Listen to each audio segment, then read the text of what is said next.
those of you who are inverting and who are working on your leg hangs, I wanted to give you some helpful tips for mastering the leg hangs.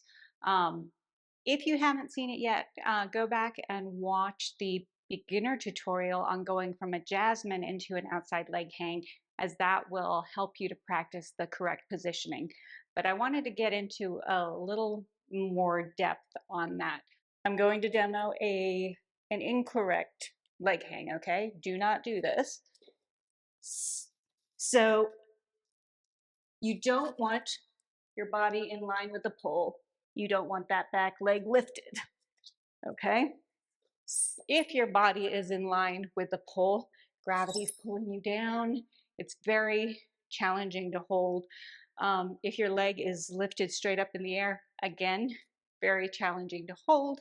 So when you go into your leg hang, there's the iliac crest, which I spoke about in the other tutorial. You really want the pole to be resting right on that iliac crest, that little shelf right on your hip, that hip bone. You also want to have a bit of an arch in your back. And I'm going to demo the leg hang again. I'm going to, you'll see that I actually have a little bit of space between my back and the pole. This arch also helps me sort of drape myself onto the pole and hold the position easily. That leg dropping down as far as it can go also helps with that sort of drape onto the pole. So I'm here, and you can see I can stick my fingers through because I do have that little arch in my back, and I've got this leg dropped way down, which is locking me in, and I've got my head back. So that is the optimal position for your outside leg hang.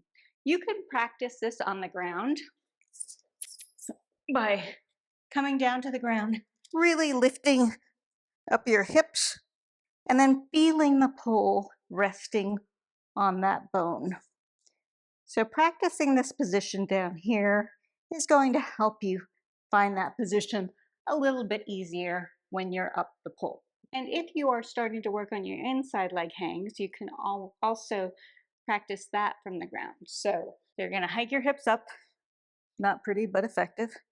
You're going to take that inside leg around the pole.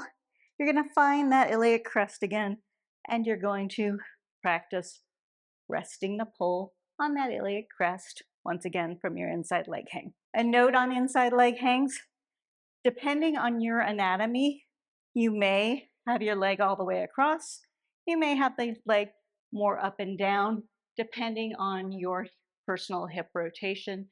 They're both fine. So when you're up the pole, once again, you should have that nice drape on the pole. So once again, I am draped here. I've got that arch, I've got that leg dropped way back in order to hold me securely on the pole.